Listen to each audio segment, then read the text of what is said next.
Buenas, hoy vamos a hacer una pequeña introducción explicándoos qué es una urgencia y los distintos niveles de emergencia que se contemplan, así como trataremos los servicios de urgencias, las diferencias que existen entre pediatría y medicina para adultos, las diferencias entre nuestras comunidades autónomas y con otros países, así como cómo se han estado gestionando estas urgencias durante la pandemia del COVID-19.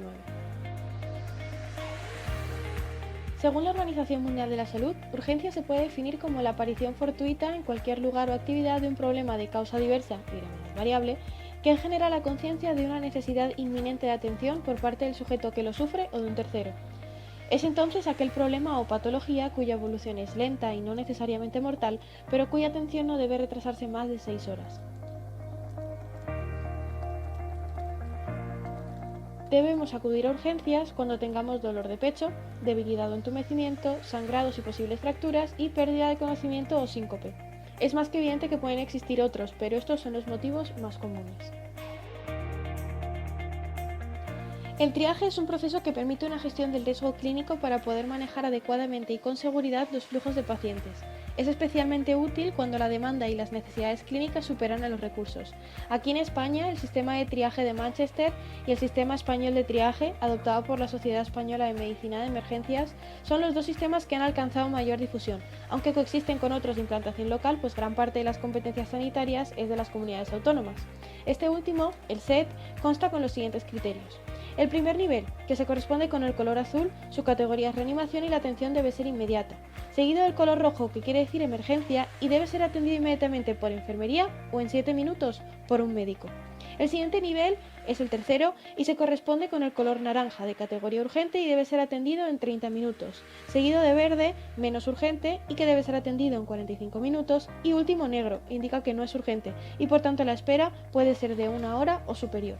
Además, se combina con otras escalas de gravedad como la de Glasgow, la de comando traumático, de grados de deshidratación, de gravedad clínica de la disnea o de gravedad clínica del asma, entre otras.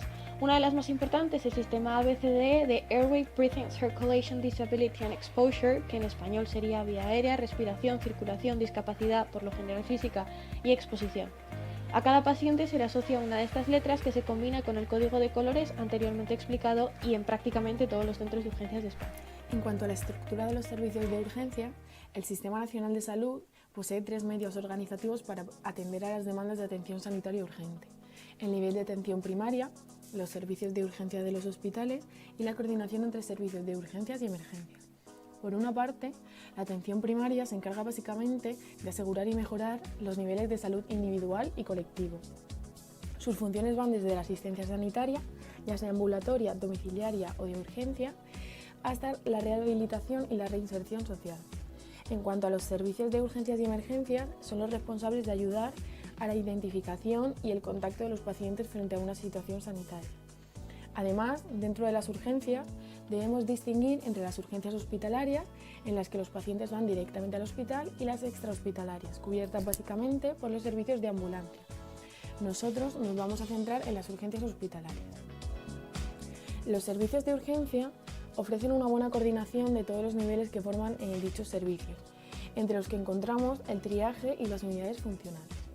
El triaje, como ya hemos comentado con anterioridad, es el proceso para clasificar a los pacientes en función del riesgo clínico. Además, si se quiere disminuir la saturación que hay en estos servicios, existen formas alternativas de hacer el triaje.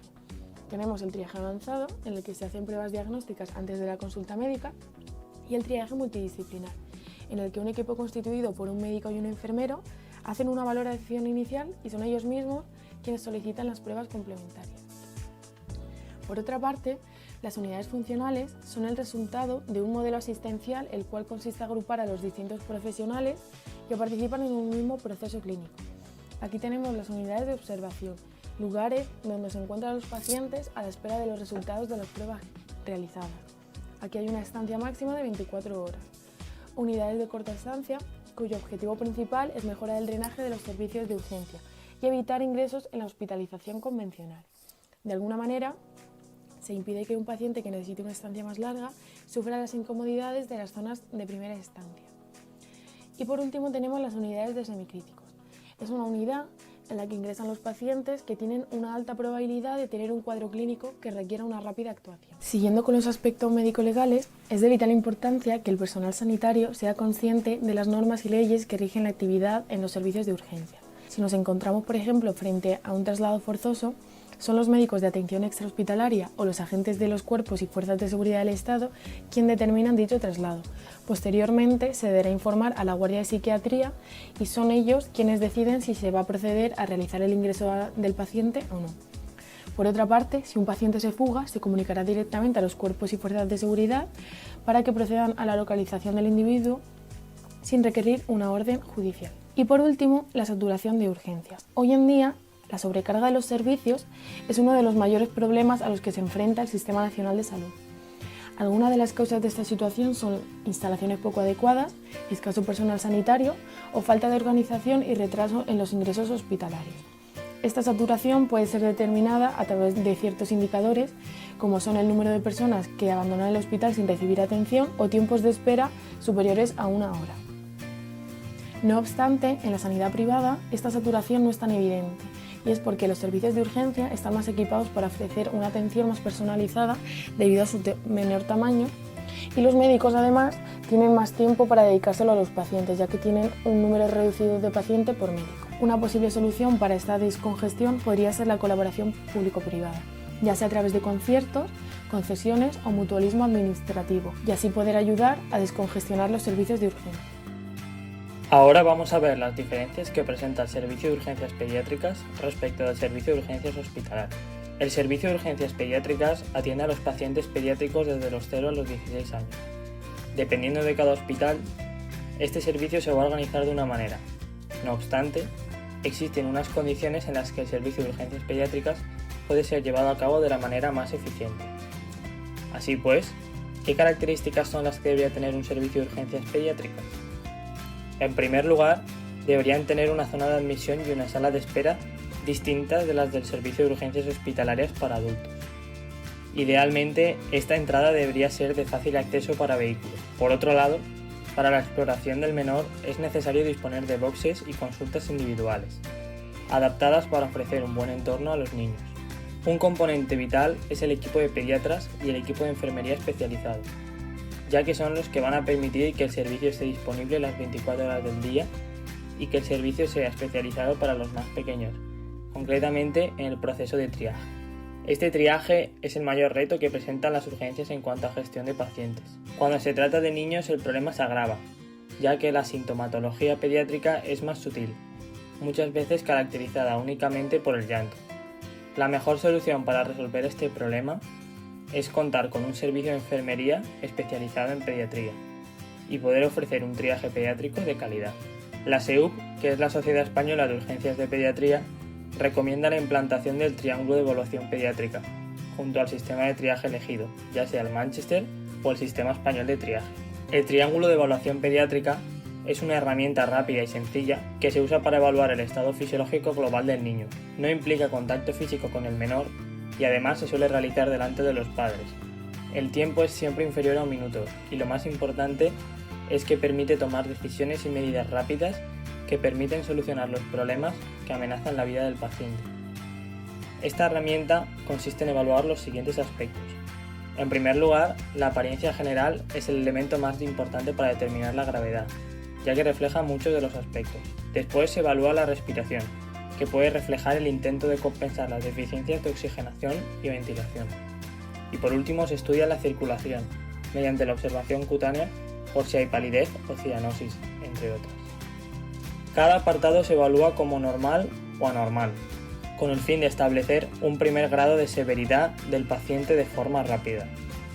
En el caso de obtener un estado muy inestable, en el que el paciente tiene alterados los 3 aspectos, se le daría prioridad total mediante el código de colores que hemos explicado en el SET.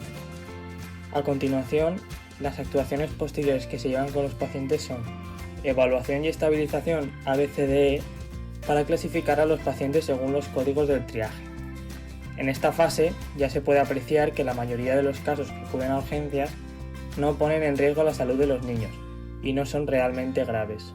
Posteriormente está la anamnesis y el examen físico, que se engloban dentro de la exploración secundaria. En esta parte, el pediatra decide si es conveniente dejar al niño en observación o no es necesario y puede irse a casa. Finalmente está la reevaluación constante y la revisión de la eficacia del tratamiento, con el objetivo de asegurar que los pacientes que han acudido a urgencias y han tenido que ser puestos en observación progresan adecuadamente. En cuanto a la presencia de urgencias pediátricas en la provincia de Valencia, se podría decir que es una especialidad que está ampliamente implantada en la mayoría de hospitales, tanto públicos como privados, así como en los comarcales. Algunos de ellos son el Hospital Universitario y Politécnico La Fe, el Hospital General Universitario de Valencia, el Hospital Clínico Universitario de Valencia, el Hospital de Manises o el Hospital IMED Valencia. Los principales problemas con los que tienen que lidiar estos hospitales son falta de personal especializado para atender en el triaje, escasez de recursos y un bajo porcentaje de casos urgentes. Lo que esto genera es la integración de las urgencias pediátricas dentro del servicio de urgencias hospitalarias. La diferencia entre comunidades y países. Centrándonos en España, la mayoría de los pacientes que acuden a urgencias lo hacen de manera espontánea, ya que conocen el funcionamiento de la atención primaria y no han sido referidos desde otros servicios de salud. El paciente, por iniciativa propia, elige las urgencias por confianza y por atención más rápida, teniendo por tanto hospitalizaciones evitables y saturación de urgencias, que es creciente debido al envejecimiento de la población y a la cronificación de sus patologías. En estos servicios de salud encontramos diferentes ámbitos de la asistencia a las urgencias. La atención primaria, que encamina al servicio de urgencia, unidades de urgencias hospitalarias, servicios de emergencia y urgencias extrahospitalarias. El modelo sanitario de Estados Unidos. Es el único país de la OCDE desarrollado cuyo sistema de cobertura sanitaria no es universal y con mayor gasto sanitario del mundo, lo que genera que más de 45 millones de ciudadanos carezcan de algún tipo de protección sanitaria.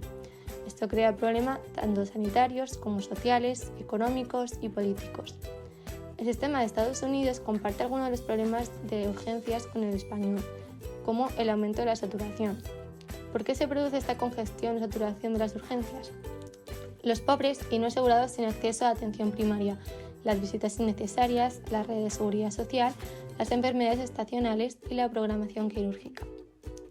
Antes de empezar con las diferencias entre comunidades autónomas, voy a recordar algunas de las características u objetivos de esta sanidad española. Su carácter público, universal y gratuito, que integra actividades asistenciales de prevención, rehabilitación, la descentralización y organización en áreas de salud, entre otras. La primera comunidad autónoma que destaco es Murcia. Su modelo de gestión es que el CCU se encarga de movilizar tanto la SUME como la SUAP, integrados en un plan de urgencia médica a nivel regional y abarcando toda la población. Su misión tiene objetivo, entre otras, mejorar la accesibilidad de los ciudadanos a los servicios sanitarios, la calidad de la asistencia y la satisfacción de los pacientes. Tiene una visión y cuyos valores son la cobertura universal, la equidad, la eficacia y la eficiencia. La otra comunidad a destacar es la Comunidad Valenciana. Esta comunidad se divide en 3 ciudades, Valencia, Alicante y Castellón. Su modelo de gestión consiste en que el sistema de emergencias sanitarias de la Comunidad Valenciana es el conjunto de unidades y servicios de carácter público encargado de la planificación, gestión, coordinación y evaluación de la atención de las urgencias extrahospitalarias. Los SES son los encargados de gestionar en cada provincia las urgencias y emergencias extrahospitalarias, por tanto, dependiendo directamente de ellos el SAMU y el SVB de cada provincia. Los servicios de asistencia sanitaria urgente y emergencias se encargan de llevar la gestión del programa de atención urgente. Si el sistema de triaje tradicional tiene como objetivo asegurarse que los enfermos más graves son tratados primero, ante una pandemia por un virus altamente contagioso se suma un objetivo: reducir los altos riesgos para el personal que los va a atender y para la salud pública. Habrá por tanto que encontrar la manera de atender estas importantes cuestiones de seguridad y salud pública sin entorpecer el normal funcionamiento del triaje hospitalario. Se buscará el equilibrio entre priorizar al individuo y a la población general, con 2 propuestas principales: la constante vital 0, para realizar una detección rápida de situaciones de riesgo antes de pasar a la toma de constantes tradicional, por ejemplo con la temperatura, y luego identificar, aislar, informar, un enfoque rápido sobre cómo manejar desde triaje estos casos. Para identificar debemos preguntar el posible periodo de incubación, si proviene de una zona endémica o donde se haya propagado el virus, cómo se lo han podido transmitir y el tipo de exposición que ha podido recibir. Para aislar al paciente se le aislará con una mascarilla y se le asegurará una zona. Para el personal serán necesarios equipos de protección individual o guantes y mascarillas como mínimo. Para informar, será necesario llevar un registro de infectados, pacientes en terapia, fallecidos y altas, y deberán ser informadas las autoridades competentes. Puesto que el servicio de admisión está en manos de personal no sanitario, las preguntas serán exclusivamente para identificar a pacientes con sintomatología respiratoria. De ser el criterio positivo para coronavirus, se invitará al paciente a colocarse una mascarilla quirúrgica y se le trasladará al circuito de aislamiento. Aunque cada hospital deberá establecer su propio procedimiento específico de aislamiento, se recomendará que se establezca un circuito de evaluación del material utilizado que pueda generarse en dicha zona. Por lo que respecta a familiares o acompañantes, no deberán pasar al circuito de aislamiento, aunque serán informados del procedimiento a seguir. Solo se permitirá que menores y pacientes especiales sean acompañados con un equipo de protección individual.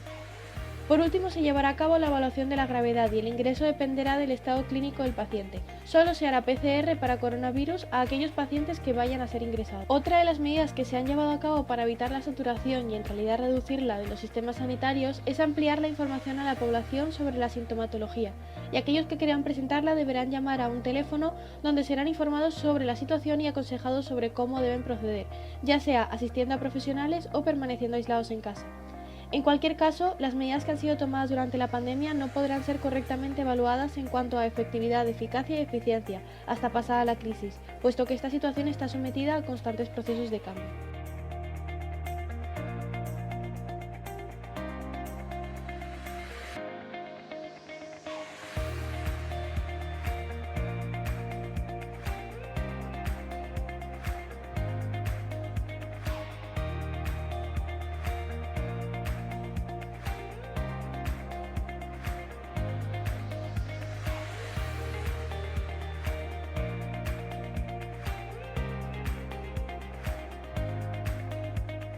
Muchas gracias por escucharnos.